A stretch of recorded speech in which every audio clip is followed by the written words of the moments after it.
무엇을 가장 열심히 하면서 한 주간 살아오셨나요? 저는 청소년 시절 게임 중독자였습니다. 제 머릿속에는 게임밖에 없었어요. 학교 수업 시간에는 이 게임 캐릭터를 어떻게 잘 키워야 될지 연구하였고, 쉬는 시간이 되면은 그 연구한 것들을 친구들과 공유했습니다. 야, 어떤 아이템을 맞춰야 하고 어디 가서 사냥을 해야 돼. 그래야 더 효율적이야. 이러면서 가장 효율성 없는 대화를 많이 했었습니다. 또 집에 돌아가서는 최선을 다해 내 캐릭터를 키우는 것에 열심을 다하였습니다. 그래서 그 당시 저의 꿈은 스위스 산맥에 가서 양을 치면서 저녁에 컴퓨터 게임만 하는 것이 제 유일한 비전이었습니다. 저는 게임 말고는 다 필요 없다고 생각하던 시절이 있었습니다. 하지만 얼마 되지 않아서 성인이 되자 게임 말고도 열심히 해야 될 게 너무 많은 거예요. 그래서 굳이 게임까지 열심히 하고 싶지 않았습니다. 그리고 성인이 되니까 스트레스 받을 일이 너무 많은데 내가 게임까지 하면서 스트레스 받고 싶지가 않은 거예요. 그래서 어느 순간 제 모습을 보게 됐어요. 게임을 열심히 하는데 얼굴이 시뻘개져서 화가 나 있는 거예요. 그래서 순간 깨달았어요. 아, 내가 왜 이렇게까지 게임을 스트레스 받아가면서 열심히 하지? 그런 제 모습이 보이기 시작하니까 게임이 자연스럽게 끊어지게 되었습니다. 그러면서 자연스럽게 청소년 시절 게임만 하느라 눈을 뜨지 못했던 이성에 성인이 되어서 뜨기 시작했습니다. 그래서 이제 성인이 되니까 저의 목표는 단 한 가지였어요. 이성 친구를 사귀어보자. 내가 20대 때 모태솔로를 꼭 벗어나리라. 내가 10대 때 못해본 연애를 20대 때는 꼭 해보리라. 그래서 저에게 가장 중요한 내 삶의 모든 목표와 방향성은 어떻게 해야 여자를 만날 수 있을까 였습니다. 제가 설교에서 자주 언급했었는데요. 3년을 쫓아다녔던 이성이 있었습니다. 저는 그녀와 어떻게 하면 한 번 마주칠 수 있을까? 일단 저를 각인시켜야 되잖아요. 그래서 어떻게 해야 내 얼굴을 그녀한테 각인시켜 줄 수 있을까? 어떻게 하면 내가 말 한 번 걸 수 있을까? 어떻게 하면은 대화를 이어나갈 수 있을까? 어떻게 하면 어색하지 않게 데이트 신청을 할 수 있을까? 어떻게 하면 어떤 타이밍에 어느 곳에서 고백을 해야 될까? 어떻게 하면 그녀를 행복하게 해줄 수 있을까? 공부도 안 하고 다른 인간관계도 다 뒷전이고 제 머릿속엔 온통 그녀밖에 없었습니다. 정말 다행인 것은 그 노력에 빛이 발했습니다. 그래서 성공을 하게 되어서 만나게 되었는데요. 저는 세상을 다 가진 것만 같았어요. 정말 원하는 여자를 3년을 쫓아다녀서 만나게 되었으니 대학 입학 따위는 비교할 바가 없었습니다. 게임에서 높은 곳에 올라가는 것도 비교할 바가 안 됐어요. 저는 세상을 다 가진 것 같았습니다. 근데 이것도 얼마 가지 못했습니다. 대학을 졸업할 때가 되니까 조바심이 나는 거예요. 어떤 조바심이냐? 내가 그녀를 만나기 위해서 최선을 다했는데 졸업할 때가 되니까 졸업할 준비가 안 돼 있는 거예요. 내가 세상에 나가서 그녀와 함께 계속해서 관계를 이어나가고 결혼해서 무언가 삶을 꾸려나갈 수 있는 준비가 하나도 돼 있지 않았습니다. 물론 그녀에게 잘 보이기 위해 나름 대학 생활을 열심히 했지만 요즘 같은 시대에 나름 열심히 한 걸 누가 알아주겠습니까? 세상이 원하는 명문대 졸업장도 없고 영어 점수도 없고 그 흔한 자격증 하나 없으며 봉사활동이나 인턴 경험도 하나도 없었습니다. 좋아하는 이성을 만났지만 그녀와 계속해서 만남을 유지하고 계속해서 결혼까지 할 수 있는 능력이 저에겐 없었습니다. 그래서 얼마 안 나눈 대학생활 동안 저는 내 능력을 키우는 거에 집중했습니다. 저에게는 졸업할 때까지 1년의 기회가 있었는데요. 그래서 저는 내 능력을 키우는 거에 집중하기 시작했습니다. 근데 여러분들 제 삶을 보면 아시겠지만 학창시절에는 게임 집중하니까 게임밖에 몰랐어요. 20살이 되니까 이성하니까 이성밖에 몰랐어요. 20대 후반에 나에 집중하니까 이게 제가 멀티가 안 되는 거예요. 나만 집중하는 거예요. 근데 여러분들, 제가 왜 나한테 집중하게 됐죠? 그녀와 오래오래 함께 하려고 나에게 집중하기 시작했는데, 나에게 집중하기 시작하니까 제 안에 그녀가 있을 곳이 없었습니다. 왜냐하면은 내 스케줄대로 공부를 하고 자격증을 따고 탁탁탁 정해진 내 스케줄이 시작되기 시작한 거예요. 여자친구가 마음이 힘들고 외롭고 지금 특별히 달려가서 마음을 좀 품어줘야 되고 이런 타이밍들이 있잖아요. 근데 저는 그게 안 보이기 시작하는 거예요. 그게 전혀 안 보이고, 오늘 하루 해야 될 영어 단어 개수, 영어 시험, 그리고 매일 하루하루 모의고사를 풀고 그 모의고사 푼 거를 다 답안지 체크해서 모르는 거 다 외우고, 이게 나한테 너무 중요한 거예요. 여자친구랑 연락하는 게 중요한 게 아니라 모의고사에서 틀린 그 모든 문제를 외우는 게 저에게 가장 중요했습니다. 그래서 아이러니하게도 그녀를 위해 내 능력에 집중하다 보니 그녀는 사라져버리고 능력만 높이기 위해 달려가면서 스트레스 받고 있는 나만 남게 되었습니다. 오늘 함께 나눌 말씀도 의도는 처음엔 굉장히 좋았지만, 소중한 것을 지키고자 함이었지만, 그것으로 인해 정말 지켜야 할 것을 지키지 못한 사람들이 나옵니다. 예수님께서는 그들을 향해 이렇게 말씀하셨습니다. 예루살렘아, 예루살렘아, 선지자들을 죽이고 내게 파송된 자들을 돌로 치는 자여, 암탉이 그 새끼를 날개 아래에 모음같이 내가 내 자녀를 모으려 한 일이 몇 번이더냐. 그러나 너희가 원하지 아니하였도다. 예수님께서는 계속해서 여러 나라의 식민지 생활을 전전하던 이스라엘 민족들을 자신의 날개 아래 새끼들을 모으는 어미새의 마음으로 모으려 하였습니다. 한두 번이 아니라 몇 번이고 모으길 원하셨다고 말하고 있습니다. 하지만 예수님께서는 원하셨지만 오히려 이스라엘 민족들이 원하지 않았습니다. 원하기는커녕 하나님의 말씀을 전달하기 위해 온 선지자들을 돌로 치고 죽였다고 예수님은 말하고 있습니다. 사실 이런 말씀은 예수님께서 진작에 여러 번 말씀하셨습니다. 21장 41절에서 예수님께서는 포도원 주인과 농부들 비유를 통해서 하나님께서 보내신 선지자들을 죽인 이스라엘 민족들을 비판하셨습니다. 비유는 이렇습니다. 하나님은 포도원 주인인데 포도원 농부들인 이스라엘 민족에게 포도원, 곧 이 땅의 하나님의 나라를 맡기셨습니다. 이제 열매 거둘 때가 되어 하나님의 종들인 선지자를 그들에게 보냈지만 포도원의 과수들을 자기들끼리 독점하고 싶었어요. 이 주인 되신 하나님이 농부들에게 맡긴 건데 추수할 때가 되니, 과수할 때가 되니 이 농부들이 욕심이 나기 시작하는 거예요.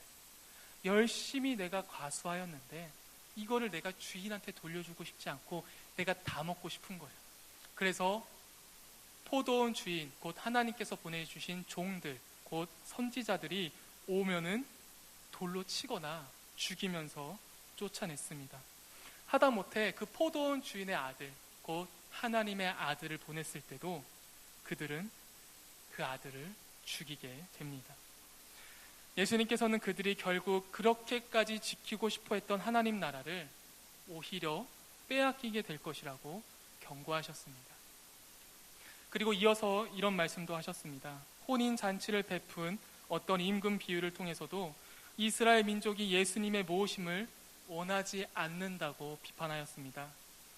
하나님은 아들 혼인잔치에 사람들을 초청한 임금이었고 초청받은 사람들은 이스라엘 민족들이었으며 그들을 초청하기 위해 길을 나간 종들은 선지자들이었습니다.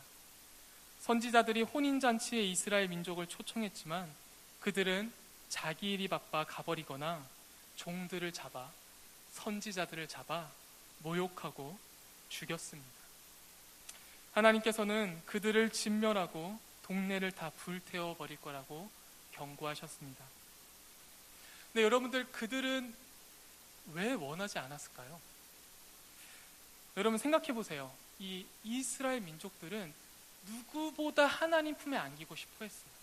식민지 생활을 오래 하면서 힘들게 살아갔기 때문에 이들은 누구보다 어머니와 같은 하나님 품이 절실하던 사람들이었습니다. 근데 이들은 왜 원하지 않았을까요?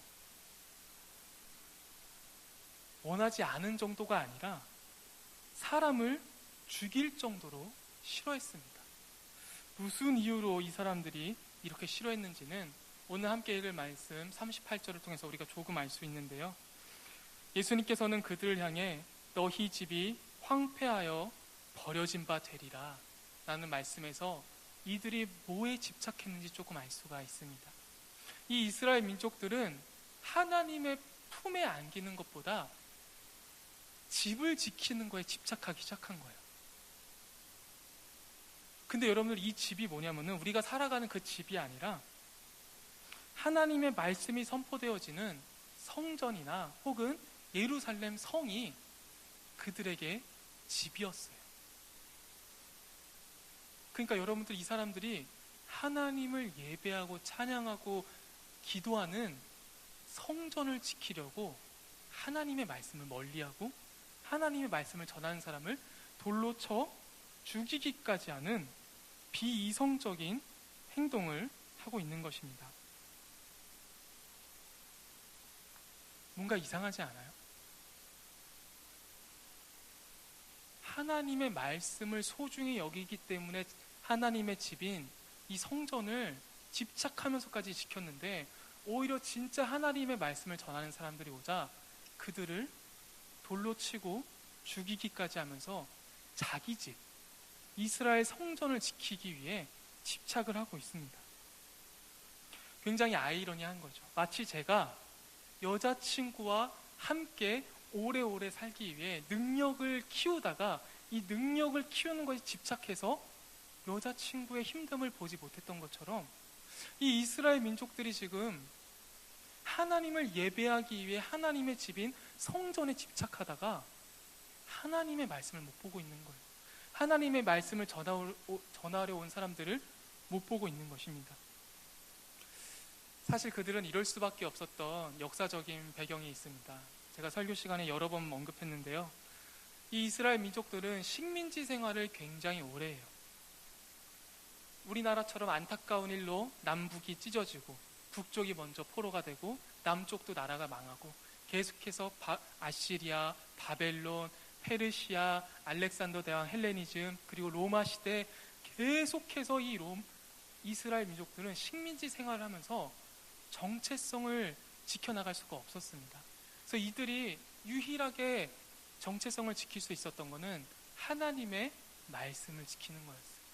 이 하나님의 말씀을 지키는 게 그들의 정체성을 지키는 유일한 방법이었습니다. 근데 이들이 포로기가 끝나고 종교적인 자유를 허락해 준 거예요. 이미 식민지 생활을 계속 이어가고 있긴 하지만 정치적인 자유는 얻지 못하고 종교적인 자유를 얻게 되어서 자기 나라에 돌아가서 성전을 새로 짓고 예루살렘 성을 새로 건축하기 시작합니다. 여러분들 생각해 보세요. 식민지 생활을 오래오래 하다가 몇 대를 이어서 하다가 정말 오랜만에 우리가 포로기에서 돌아와서 이 땅에 돌아와 다시 예배당을 짓고 나라를 짓고 재건할 수 있게 되었어요. 이 나라, 이 예배당, 그들에게 얼마나 소중하겠어요. 하나님의 회복하심을 고백할 수 있는 눈에 보이는 게 바로 포로기에서 돌아와서 재건축한 예루살렘 성전과 예루살렘 성이었어요. 그러니까 성전과 성만 보면은 이들은 그냥 위로가 되는 거예요. 아, 하나님께서 우리를 여기까지 인도하셨구나. 우리가 정말 힘들게 식민지 생활을 했는데 내가 이 성전만 보면, 이 성만 바라보면은 아, 하나님이 우리를 이렇게까지 구원해주고 인도해주고 지금도 살아 역사하시는구나. 이 고백이 절로 나오는 거예요. 근데 어느 순간부터 이 성전과 성에 집착하다 보니까 하나님의 말씀이 사라지기 시작하는 거예요. 왜냐면은 눈에 보이는 게 생겼거든요. 이 사람이 참 간사해서 눈에 안 보이는 거는 잘 못 믿어요.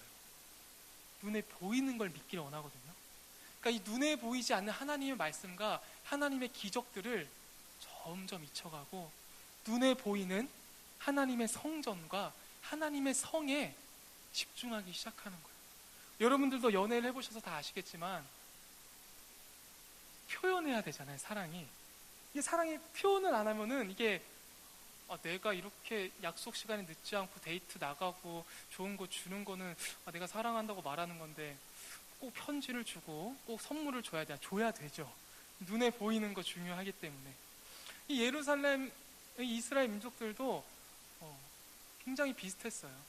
눈에 보이는 게 있어야 안정감이 있고 눈에 보이지 않으면 이 눈에 보이지 않는 것들은 그들의 기억 속에서 자연스럽게 사라졌습니다. 그래서 그들에게는 어느 순간부터 하나님의 말씀은 점점 사라지고 성전이 중요한 거예요. 성이 중요해요. 이 성전을 어떻게든 거룩하게 지켜야 되고 어떻게든 깨끗하게 지켜야 되고 이 예루살렘 성이 굳건해야 되지 하나님의 말씀이 이 땅 가운데 이루어지는 건 중요하지 않았어요. 예루살렘 성전과 성이 무너지지 않는 게 중요했지 이 세상에 하나님의 말씀이 선포되어지는 게 그들에게는 별로 중요해지지 않기 시작했습니다. 그들을 향해 예수님께서 말씀하셨습니다. 너희 집이 황폐해져 버려진 바 되리라. 너희들이 그렇게 집착하는 그 집들 다 없어져 버릴 것이다. 그리고는 예루살렘의 한 예수님의 제자들이 예수님을 데리고 나와서 성전을 가리켜요. 아마 이런 거겠죠. 예수님 우리 성전이 이렇게 멋있습니다. 아마 이런 말을 하고 싶었나 봐요. 이 제자들이 예수님을 향해서 성전을 가리킵니다. 그러면은 우리 예수님 어떻게 말해야 돼요? 너희들 그동안 고생했구나. 내가 너희를 위해서 이렇게 훌륭한 성전을 지었으니 이제 여기서 편안하게 예배 드리면 돼. 아무 걱정하지 말고. 이런 말씀을 하시지 않으시고 돌 하나도 돌 위에 남지 않고 다 무너뜨려지리라 라고 말했어요. 여러분 생각해 보세요. 김경환 전도사가 구익교에 딱 처음 왔어요. 구익교에 딱 처음 와서 우리 김용승 부장님이 딱 소개해 주는 거죠. 전도사님 우리 구익교회 예배당이 얼마나 멋있습니까? 근데 제가 걷다 대고 이런 말을 하는 거예요. 돌 하나도 돌 위에 남겨지지 않고 다 무너뜨려질 거라고. 우리 부장님 얼마나 당황하시겠어요? 우리 담당 장로님 얼마나 당황하시겠어요? 우리 당회, 우리 담임 목사님 전도사 잘못 뽑았다. 저 전도사가 귀한 줄 모르네. 물론 이 비유의 비약이 많이 컸지만 예수님께서는 이 보여지는 성전에 집착하는 이 이스라엘 민족들을 비판하고 싶으셨던 거예요. 예수님께서 그들의 수고와 그런 노력들을 무시하는 게 아니라 거기에 집착하지 말라는 말씀을 하시기 위해 정말 무서운 돌 하나도 돌 위에 남지 않고 다 무너뜨려지리라. 너희들이 그렇게 집착하는 집, 너희들이 그 하나님의 말씀보다 더 귀하게 여기는 그 집들 다 무너져 버릴 거라고. 그리고 정말로 이 예수님의 말씀은 예언처럼 이루어져 기원 후 70년에 로마 군에 의해 파괴되어 돌 하나도 돌 위에 남지 않고 사라져버리게 되었습니다. 여러분들 꽃들에게 희망을 이라는 동화책 아시나요? 워낙 베스트셀러라서 조금이라도 교육 쪽에 있으신 분들은 굉장히 쉽게 접할 수 있는 동화책인데요. 이 동화의 내용은 굉장히 간단합니다. 애벌레가 나비로 성장하는 과정을 담은 동화책인데요. 애벌레는 자기들끼리 겹겹이 쌓아 올라가고 있는 애벌레 기둥을 보게 돼요. 그리고 한 애벌레가 물어봅니다. 저 꼭대기에 뭐가 있길래 저렇게 오르려 할까? 그때 옆에 있던 다른 애벌레가 이렇게 말합니다. 그건 아무도 몰라. 하지만 모두 저렇게 올라가고 있는 것을 보면 분명 굉장히 좋은 것이 있을 거야. 이 말을 들은 애벌레는 다른 애벌레들과 뒤엉켜 서로를 짓밟고 무너뜨리며 위를 향해 나아갑니다. 하지만 힘들게 정상에 오른 애벌레는 정상에 아무것도 없었음을 깨닫게 됩니다. 이 애벌레가 다른 애벌레들 막 밟고 차고 짓누르고 올라가서 정상에 올라갔는데 정상에 아무것도 없는 거예요. 그냥 나 혼자 정상에 서 있는 거지 정상에 아무것도 없고, 더 놀라운 거는 수많은 애벌레들이 수많은 기둥 가운데서 막 서로 올라가려고 하는 여러 가지 기둥들을, 애벌레 기둥들을 발견하게 됩니다. 여러분들은 무엇을 위해 살아가고 있나요? 무엇을 지키기 위해 그렇게 열심히 살아가고 있나요? 내가 지키고자 하는 것들을 위해 열심히 살다가 보면은 이 열심히 살아야 되는 거에 집중하게 되고, 그러다 보면 마치 아무것도 없는 꼭대기를 향해 서로 짓밟고 무너뜨리며 올라가던 이 애벌레가 우리가 될지도 모릅니다. 내가 왜 열심히 살아야 되는지를 모른 채 열심히 살면 그냥 이 애벌레처럼 되는 거예요. 남들 대학 가니까 대학 가고, 남들 영어 점수 딴다니까 영어 점수 따고, 대기업 가야 될 것 같으니까 대기업 준비하고, 결혼은 준비를 이 나이 때 해야 될 것 같으니까 이 나이 때 해야 되면은, 내 안에 아무런 이유 없이 해야 될 것 같아서 하면은 어느 순간 해야 되는 것만 남고, 그것을 내가 이루게 되었을 때 아무것도 없는 거예요. 그냥 이룬 나만 있지, 그리고는 아무것도 없는 나를 발견하게 될 것입니다. 학생 때 친구들과 서로 경쟁하며 열심히 게임 캐릭터를 키웠습니다. 하지만 오늘날 2018년을 살아가는 제 친구들 아무도 그 게임 안 합니다. 그 당시엔 정말 목숨을 걸고 했거든요. 근데 그 게임 지금 아무도 안 해요. 대학만 들어가면은 내 인생이 해결될 줄 알고 진짜 중학교, 고등학교 내내 열심히 했는데 막상 졸업하니까 할 줄 아는 게 하나도 없는 거예요. 좋은 대학만 가면은 내 인생이 끝날 줄 알았는데 대학을 졸업할 때가 되니까 할 줄 아는 게 없어요. 왜요? 왜 그렇죠? 목표가 대학 가는 거였거든요. 대학 가서 어떻게 살아야지가 아니라 대학 가는 거였어요. 그러니까 대학 졸업할 때가 되니까 할 줄 아는 게 없고, 하다못해 좋아하는 것도 없어요. 청소년들에게 하는 비전 설교를 하면은 이 청년들이 울음바다가 됩니다. 왜냐면 청소년 때랑 똑같거든요, 상황이. 뭔가 열심히 해야 되는데 할 줄 아는 거 없고, 잘하는 거 없고, 나이는 먹고 늦은 거 같고, 어떡하지? 이게 제 20대 후반이었는데요. 좋아하는 이성을 만나면 세상을 다 얻을 줄 알았어요. 근데 정말 무섭게도 어느새 식어버린 내 마음과 변해가고 있는 이성을 발견할 때도 있습니다. 취업을 하기 위해 열심히 살았는데 막상 취직하면 우리가 입에 달고 하는 말이 뭐죠? 아, 진짜 때려치고 싶다. 혹은 이 때려치고 싶다를 진짜 견디며 절대 포기하면 안 되는 40대 중반이 됐는데, 내 청춘을 바쳤는데, 내 새끼들 대학 가야 되는데 권고사직 당하고,